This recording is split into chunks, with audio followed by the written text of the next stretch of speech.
The Irish king of the Tuatha Dé Danann, Nuada, corresponds to the Vedic lord of waters, night sky, and the sovereignty of the beginning phase, Varuna.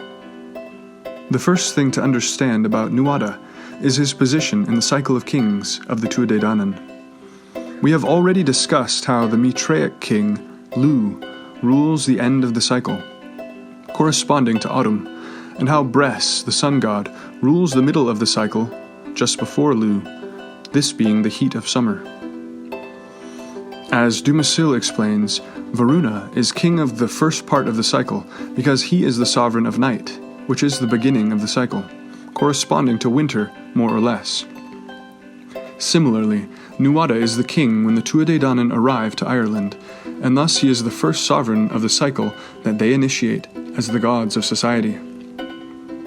As Varuna is characterized by the creative energy of beginnings, which Dumasil calls celeritas, meaning speed or haste, he is the king who epitomizes the wars of conquest that violently establish order and expand dominion. Heroes of the Varunian type, such as the direct Varuna incarnation, Pandu, or the Iliad hero, Agamemnon, are expansionist warrior kings who create massive kingdoms that the Mitraic type generally brings lasting stability to later.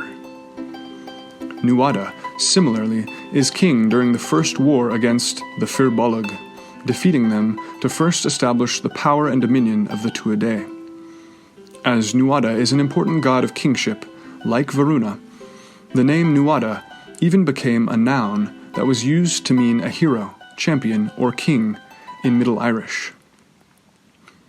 Nuada's reign ends due to a physical wound signifying his imperfection and loss of sovereign power, the loss of his arm, which the physician god later replaces.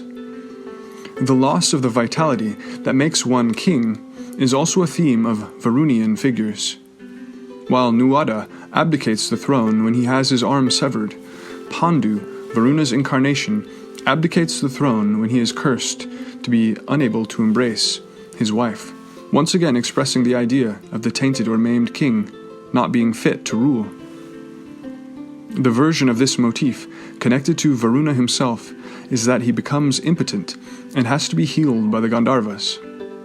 Pandu also is born with an affliction that makes his skin pale white, while Nuada's replacement arm is said to be silver. Varuna is a god of the waters, probably the Greek Poseidon is a parallel, while Nuada and his cognate from Britain, Nodens, are also repeatedly connected with the water element in particular. Nodens of Britain is represented on a priest's headdress found at his shrine at Lydney as a Neptune-type sea king, riding on a chariot pulled by seahorses and holding a scepter and a sea serpent. He is also flanked by fish centaurs, carrying anchors, and there is a depiction of a fisherman with gills catching a fish. A mosaic from the Nodens temple shows 2 more sea serpents and several fish, possibly salmon. The temple overlooks the river Severn. As Lorna Smithers explains, pilgrims came to Lydney for dream healing. They would arrive at the guest house, bathe in the baths, then make offerings to Nodens through a funnel in his temple, which suggests he dwelled below in the deep. They would then retire to a long row of cells to enter a sacred, likely drug-induced sleep, during which they would receive a vision from Nodens. The dream interpreter would listen to the dream, then suggest a method of healing based on Nodens' message. This further connects Nodens to the nocturnal side of things, like Varuna, the king of night and waters. Indeed, most of the inscriptions found at Lydney are from people asking Nodens for healing. Meanwhile, Varuna is called the healer with 1,000 remedies. The Welsh noun Niamh, spelled Nudd, from which we get the Welsh names for Nuada, means mist, haze, fog, leading to a reconstructed Proto-Celtic stem Snowdo, meaning mist, haze, from Proto-Indo-European Snewdh, meaning mist, cloud. Compare Latin nubes, clouds. Scholars have also linked the Celtic names with the stem Neud. Compare Gothic Newton, Niutan, meaning to catch, attain, acquire, and Nuta, Nuta, meaning catcher, fisherman.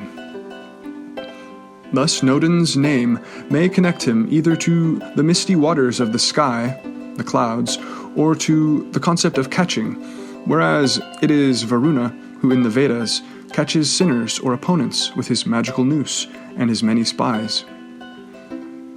According to Isolde Carmody, Findias, the island from which Nuada's sword comes, has a meaning related to light, whiteness, holiness, and swiftly running water, as in white water, while the druidic teacher from Findias is named Wishkias, which is most likely from the root wishki, meaning water. As John Carey has detailed, Nuada apparently became syncretized with another god of waters over time, Nechten, leading to the name Nuada Necht.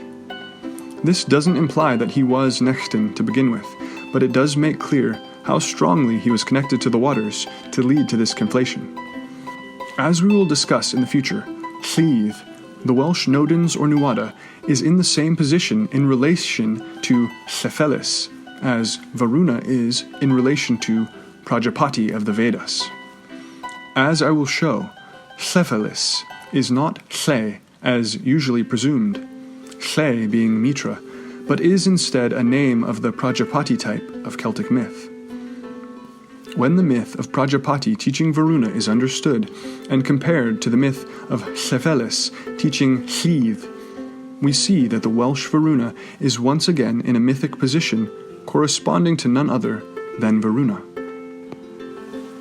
I find that many people are stuck on the idea of Nuada as a Mitraic god because Nuada loses his arm while the Mitraic god Tyr loses his hand. But Nuada's arm is lost during a battle, while Tyr's is lost from a wolf bite during a deceptive pledge. And these two maimings have entirely different meanings and outcomes. We must understand the specific contexts.